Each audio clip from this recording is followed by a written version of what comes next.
Hello, all student brothers and sisters in 11th and 12th class.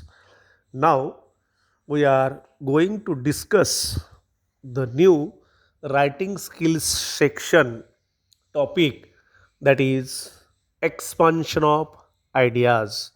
In 11th standard textbook, it is the first chapter or topic in section 3 or in unit 3, and the title is expansion of ideas.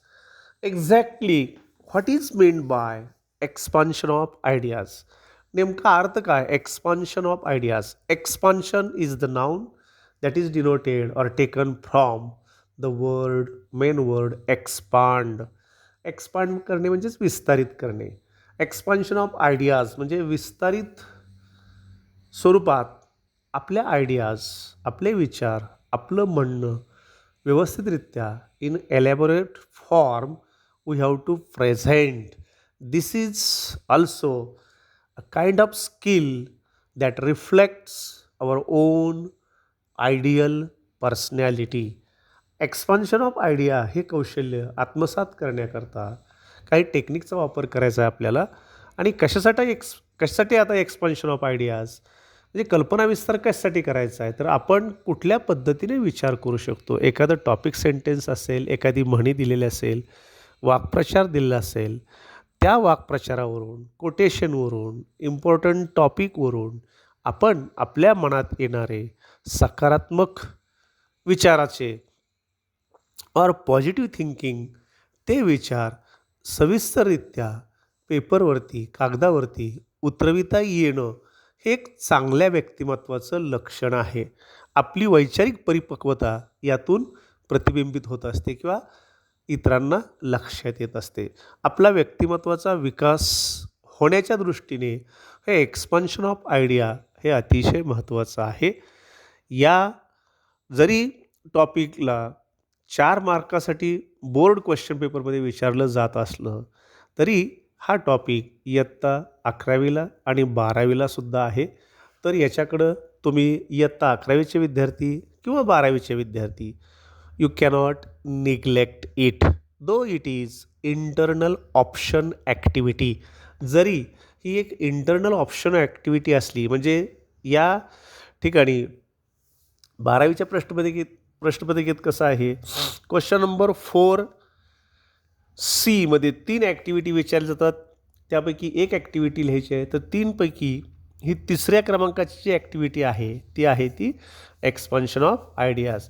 अगोदरच्या 2 आपण पाहिल्या आहेत की ज्याच्यामध्ये art of कॉम्परिंग म्हणजे सूत्रसंचालनाची कला, आणि त्याला पण इंटरनल दुसरं ऑप्शन आहे आणखी. पहिली ॲक्टिव्हिटी स्पीच प्रिपरेशन, स्पीच कसं सादर करायचं, भाषण कसं सादर करायचं. Now we are going to focus on expansion of ideas. Let us see here that introduction. Expansion of idea is a short composition. एक शॉर्ट कंपोजिशन थोडक्यात आपण रचना करायची आहे. Students are expected to comprehend the idea embedded म्हणजे दाखवली गेलेली किंवा दर्शवलेली इन अ प्रॉव्हर्ब वाक्प्रचार असेल, अ मॅक्झिम म्हणजे म्हणी असेल, अ कोटेशन और ॲन इडियम अँड एलॅबोरेट म्हणजे तपशीलवार किंवा डिटेलमध्ये सादर करणं, लिहिणं on it in the form of paragraphs.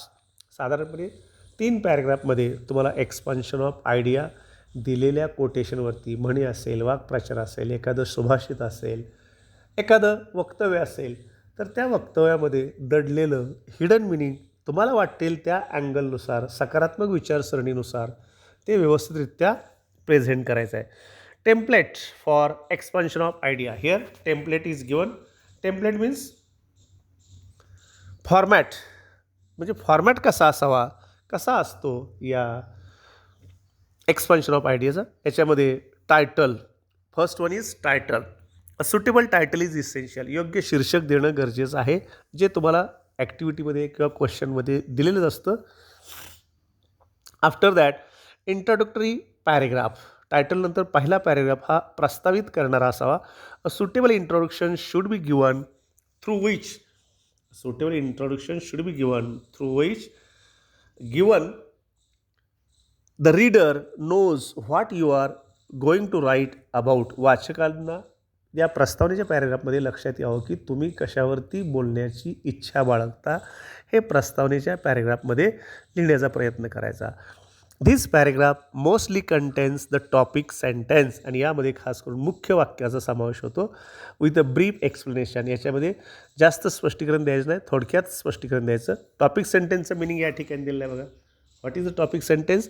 A sentence that expresses the main idea or central theme. Central theme म्हणजे मध्यवर्ती विषय, मध्यवर्ती कल्पना of a piece of writing. तुम्ही जे लेखन करत असणार आहात त्या लेखनाचं मध्यवर्ती कल्पना त्या टॉपिक सेंटेन्समध्ये आढळायला पाहिजे. Then comes core content. Core content म्हणजेच important content. Second paragraph. In this second paragraph let us focus the topic sentence the central idea is explain in detail. दुसऱ्या पॅरेग्राफमध्ये तुम्ही जे टॉपिक सेंटेन्समध्ये किंवा इंट्रोडक्शनमध्ये चर्चा केलेल्या त्याच विषयावरती डिटेलमध्ये सविस्तररित्या तुम्ही तुमचे विचार फ्लुएन्सी ओघवते स्वरूपात मांडणं अपेक्षित आहे. You can add relevant experiences. त्याच्याशी रिलेव्हंट एक्सपिरियन्सेस संबंधित त्याच्याशी त्याच आयडियाशी संकल्पनेशी रिलेटेड तुम्ही तुमचे अनुभव या ठिकाणी थोडक्यात कथन करू शकता. Brief sentences and anecdote. छोटी छोटी instances. Brief instances means examples. तुम्हाला अनुभव आलेले इन्स्टन्सेस किंवा ॲनेक्डोट्स, छोट्या चुटकुले किंवा कथा तुम्ही ॲड करू शकता. हे जास्त मोठं व्हायला नको आहे या एक्सपान्शन ऑफ आयडियामध्ये. हे आपल्याला 100 ते 150 शब्दातच प्रेझेंट करायचं असल्याकारणानं ही बाब लक्षात घेणं अपेक्षित आहे. There should be unity in the ideas and clarity of thoughts. Unity in the ideas हे महत्त्वाचं आहे. आपल्या कल्पना विस्तार करत असताना आपल्या विचारांमध्ये एकवाक्यता असणं गरजेचं आहे.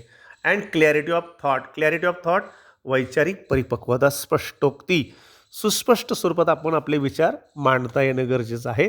आता 11वीची मुलं ही योग्य पद्धतीनं स्वतःचे विचार प्रेझेंट करू शकतात. तसंच 12वीची मुलंसुद्धा स्वतःच्या वैचारिक परिपक्वतेकरता कशा पद्धतीनं आपले विचार परिपक्व होत चाललेले आहेत हे मांडण्याचं उत्तम स्टेज किंवा प्लॅटफॉर्म तुमच्यासाठी म्हणजे हा एक्सपान्शन ऑफ आयडियाज आहे. या ठिकाणी खरोखरच बुद्धीचा कस लागू शकतो. Discourse markers may be used to maintain coherence and flow. Discourse markers म्हणजेच काय? या ठिकाणी discourse means conversation, narration, exchange of words, thoughts. Discourse markers म्हणजेच कॉन्व्हर्सेशन, नॅरेशन. तुम्ही जे संभाषण करत आहात, नॅरेट करत आहात, तुम्ही तुमचे विचार कथन करत आहात ते एकमेकाला जोडत कसं जायचं याचा विचार करणं गरजेचं आहे. May be use to maintain coherence. Coherence म्हणजे काय? या ठिकाणी सुसंगतपणा, योग्य सुसंगतपणा. कोहिरन्स म्हणजे सुसंगतपणा. And flow. इथं फ्लो कशाचा आहे? विचाराचा फ्लो. तुम्ही तुमच्या विचाराच्या प्रवाहाबरोबर विचारांचा सुसंगतपणा, पहिला विचार दुसऱ्या विचाराशी सुसंगत असावा. अगदीच वेगळा विषय मध्येच तिथं ॲड व्हायला नको आहे. हा विचारांचा सुसंगतपणा म्हणजे फ्लुएन्सी, ओघवतेपणा नैसर्गिकरित्या प्रेझेंट करणं, त्यालाच ते डिस्कोर्स मार्कर्सचा वापर करून करायचा आहे. आता डिस्कोर्स मार्कर्समध्ये काय सांगितलं? Discourse markers are words or phrases that play a role in managing the flow and structure of oral or written communication. लेखी किंवा बोली कम्युनिकेशनमध्ये आपण आपल्या विचाराचा फ्लो म्हणजे ओघवतेपणा तसाच टिकून ठेवण्याकरता या डिस्कोर्स मार्कर्सचा उपयोग होतो.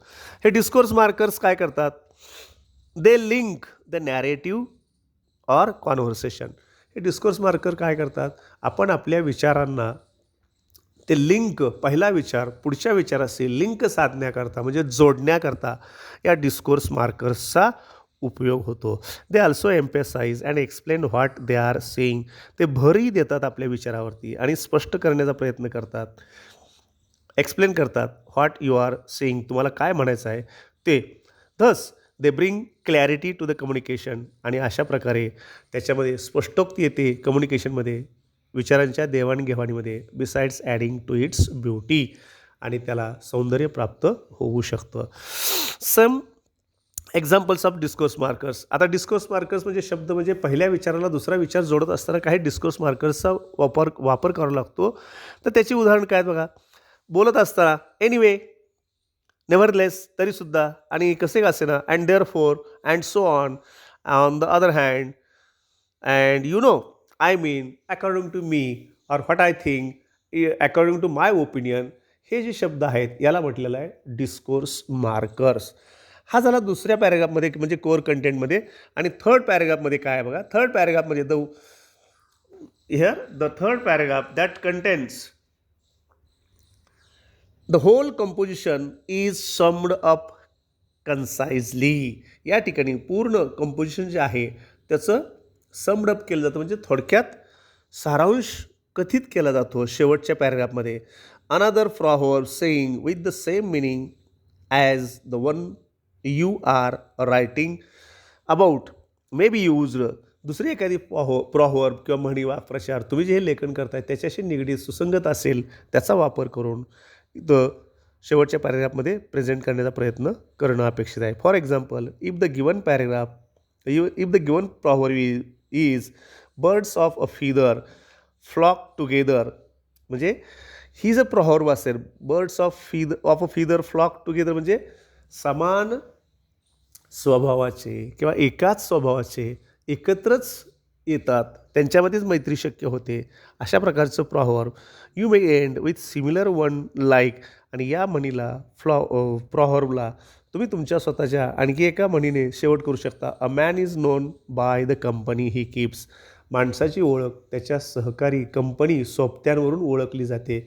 या प्रॉवर्बने तुम्ही शेवट करू शकता. साधारण हे एक्सपान्शन ऑफ आयडिया जे आहे हे 3 पॅरेग्राफमध्ये लिहिणं अपेक्षित आहे, हे महत्त्वाचं आहे. पहिला पॅरेग्राफ इंट्रोडक्टरी असावा, दुसऱ्या पॅरेग्राफ मेन कंटेंट जे आहे ते डिटेल एक्सप्लेन करण्याचा प्रयत्न करायचा, आणि थर्ड पॅरेग्राफ हा तिसऱ्या पॅरेग्राफमध्ये तुम्ही शेवट करत असताना तुम्ही तुमच्या म्हणीचा किंवा घेतलेलं टॉपिक जे आहे एक्सपान्शनसाठी त्याचा शेवट योग्य पद्धतीने त्या चर्चेनं त्या ठिकाणी तिसऱ्या पॅरेग्राफमध्ये करायचा आहे. In this way you have to complete your expansion of ideas just within 3 paragraphs, and these 3 paragraphs should contain at least 100 and 150 words. 100 ते 150 शब्दामध्ये हा एक्सपान्शन ऑफ आयडियाचा क्वेश्चन किंवा ॲक्टिव्हिटी तुम्हाला पूर्ण करायची आहे. आता डूज अँड डोंट्स, आता कराव्या लागणाऱ्या गोष्टी कुठल्या गोष्टी करायच्या आहेत ह्या एक्सपान्शन ऑफ आयडियामध्ये. बिगिन इम्प्रेसिव्हली, प्रभावी पद्धतीनं सुरुवात करणं गरजेचं आहे, बरोबर आहे. Have unity and clarity of thoughts, विचारांची युनिटी आणि स्पष्टोक्ती, एक सुंदरपणा, एक सुसंगतपणा असायला पाहिजे. आणि त्यानंतर यूज डिस्कोर्स मार्कर्स, आपण चर्चा केल्याप्रमाणेच डिस्कोर्स मार्कर्सचा वापर करायचा आहे, लिंकिंग वर्ड्सचा वापर करायचा आहे. यूज प्रॉव्हर्ब्स विथ सिमिलर मिनिंग, तशाच अर्थाची आशयाची सिमिलर मिनिंगची प्रॉव्हर्ब किंवा म्हणी वाक्प्रचार याचा वापर करायचा आहे. आता टाळायचे डोंट्स म्हणजे you have to avoid these things. Do not go off track, मूळ विषय सोडून विषय वाहवत दुसरीकडे जायला नको आहे, नाहीतर ब्लॉगमध्ये लेखन केलेल्या वाक्यांची शब्दांची संख्या भरमसाठ होते आणि तो निरस होऊ शकतो, तो एक्सपान्शन ऑफ आयडियाचा paragraph. Then do not forget to give the symbolic meaning of the statement, प्रतिकात्मक अर्थ किंवा सिम्बॉलिक मिनिंगचं एक्सप्लेनेशन दिल्याशिवाय विसरायचं नाही, ते देण्याचा प्रयत्न करायचा.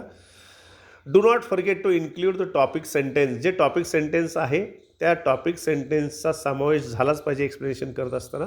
Do not omit a proper conclusion, योग्य कन्क्लुजन म्हणजे शेवट, तुमच्या विचाराचा एक्सपान्शन ऑफ आयडियाचा योग्य शेवट केल्याशिवाय संपायला नको आहे तुमचं हे लेखन.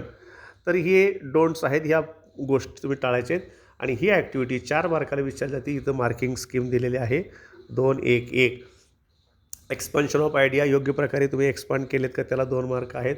प्रिपेअर इंट्रोडक्शन योग्य सुरुवात केली आणि कन्क्लुजन योग्य शेवट केला आहे त्याला 1 मार्क. अशा प्रकारे 4 मार्काला ही ॲक्टिव्हिटी विचारली जाते. तर आता या सांगितलेल्या पद्धतीप्रमाणे तुम्ही स्वतः एक्सपान्शन ऑफ आयडियाज म्हणजे स्वतःला जे विचार मनात निर्माण होतात, जे टॉपिक सेंटेन्स किंवा जी प्रॉव्हर्ब कोटेशन वाचल्याने ऐकल्याने त्याच्यावरती आधारित तुम्ही स्वतःचे विचार एक्सप्लेन करायचे आहेत. आता या ठिकाणी बघा तेच शॉर्टमध्ये दिले template for expansion of idea. Template म्हणजेच पॅटर्न. टेम्पलेट म्हणजेच पॅटर्न. एक्सपान्शन ऑफ आयडियाचा पॅटर्न काय? टायटल देणं गरजेचं आहे. जे तुम्हाला टॉपिक सेंटेन्स किंवा त्या ॲक्टिव्हिटीमध्ये किंवा प्रश्नामध्ये दिलेले असते on this topic sentence, on this word, on this proverb you have to make your own expansion of ideas. तुम्हाला तुमच्या आयडियाज एक्सपांड करायच्या आहेत. किंवा क्वेश्चन कसा असतो, expand the following idea in about 100 and 150 words with the help of given topic. दिलेल्या टॉपिकवरून तुम्हाला तुमच्या आयडियाज एक्सपांड करायच्या आहेत 100 ते 150 शब्दात. असा क्वेश्चन असतो. मग तो क्वेश्चनमध्येच दिलेला टॉपिक किंवा प्रॉव्हर्ब, म्हणी, वाक्प्रचार जे दिलेलं असेल, एखादं कोटेशन दिलं असेल, ते कोटेशनच या ठिकाणी टायटल म्हणून वापरायचं आहे. त्यानंतर मगाशी चर्चा केल्याप्रमाणे, अगोदर चर्चा केल्याप्रमाणे you have to use first paragraph introductory, then middle where detailed explanation is expected, and third paragraph that is convincing conclusion. योग्य प्रकारे त्या प्रॉव्हर्बला अनुसरून कन्क्लुजन म्हणजे शेवट करण्याचा प्रयत्न करणं आणि त्या प्रॉव्हर्बचा योग्य अर्थ कसा एक्सप्लेन केला हे सांगण्याचा प्रयत्न करणं थर्ड पॅरेग्राफमध्ये अपेक्षित आहे. That's all. This is the technique for preparation of expansion of idea. For more information you may refer 11th standard textbook. There are details given, and also on page number 99 example is also given there. Travel broadens the mind. त्या ठिकाणी एक example म्हणून तुम्हाला दिलं आहे. Travel broadens the mind म्हणजे प्रवासाने मनाच्या विचारांच्या कक्षा रुंदावतात किंवा मन चांगल्या प्रकारे विचार करू शकतो प्रवास केल्याने. ही जी आहे पेज नंबर 99वरती 11th स्टँडर्ड टेक्स्टबुकमध्ये, तर तिथं ते डिटेल एक्सप्लेनेशन केलेलं आहे. एक्सपांड कशा आयडियाज करायच्या तिथं 3 पॅरेग्राफचा वापर केलेला आहे. तर ते रेफरन्ससाठी तुम्ही सर्व मुलं you may refer 11th standard textbook page number 99 and the title for expansion of idea is travel broadens the mind, and you may take the help of that. And here is an example. The wise man has long ears and short message. या ठिकाणी बघा wise man has काय म्हणलेलं आहे, wise man has long ears and short tongue. बघा किती सुंदर रचना या ठिकाणी केलेली आहे. wise man has, एक विद्वान माणूस, या विद्वान माणसाला लॉंग इयर्स म्हणजे लांब कान असतात म्हणायचं का? नाही. तर इथं शब्दशः अर्थ घ्यायचा नाही, सरफेस मिनिंग घ्यायचं नाही, हे लक्षात घ्या. Deeper meaning, hidden meaning explanation करण्यासाठी घेणं अपेक्षित आहे. Wise man has long hairs means he is a good listener. चांगला गुड लिस्नर झाल्याशिवाय कोणीही माणूस विद्वान बनू शकत नाही. अँड शॉर्ट टंग, शॉर्ट टंग म्हणजे छोटी जीभ म्हणायची नाही, कमी बोलणारा. कमी बोलणाराच विद्वान होऊ शकतो किंवा जास्त चांगलं ऐकणाराच विद्वान होऊ शकतो, असं त्याचं मिनिंग आहे. हे लक्षात घेणं अपेक्षित आहे. तर हा पॅसेज तुम्ही वाचून काढायचा आहे की या ठिकाणी इम्पॉर्टन्स ऑफ लिसनिंग हा पहिल्या पॅरेग्राफसाठी, दुसऱ्या पॅरेग्राफसाठी व्हेन टू स्पीक आणि बीइंग काम. बीइंग काम तिसऱ्या पॅरेग्राफमध्ये शांत राहणं, शांत ऐकून घेणं. आपण विद्वत्ता आपली वाढण्यासाठी कसं गरजेचं आहे, त्यासाठी एक प्रॉव्हर्बचा वापर करू शकता तुम्ही की speech is silver, silence is golden. बघा काय सांगतो मी, speech is silver and silence is golden. Silver आणि गोल्डनमध्ये काय फरक केला आहे बघा या ठिकाणी. तर हे जे पॅरेग्राफ आहे, हा पॅरेग्राफ तुम्हाला एक्सपान्शन ऑफ आयडियाज म्हणजे याच विषयावरती, the wise man has long ears and short tongue, याच्यावरती इथं एक्सप्लेनेशन दिलेलं आहे. हे 3 पॅरेग्राफमध्ये एक्सपान्शन ऑफ आयडियाज आहेत. हे तुम्ही वाचायचं आहे, अभ्यासायचं आहे आणि लिहूनसुद्धा काढायचं आहे. In case of difficulty you may ask me, you may call me, what way that you have or you should present your thoughts or feelings that is already discussed in the introduction. So you may write this expansion of idea example in your text notebook also. तुम्ही तुमच्या वहीमध्ये हे लिहून काढायचं आहे. Here is the end of the topic expansion of idea. For 11th standard it is the beginning topic in section 3, and for the 12th standard it is in the question number 4C. Question number 4C मध्ये तिसरा आकडा आहे expansion of आयडियाचा. Here we are covering this point expansion of ideas. I think all doubts of the students might be cleared. If you face any kind of difficulty, then you may call me, you may make contact with me. Thank you very much. Have a nice time. Okay, bye.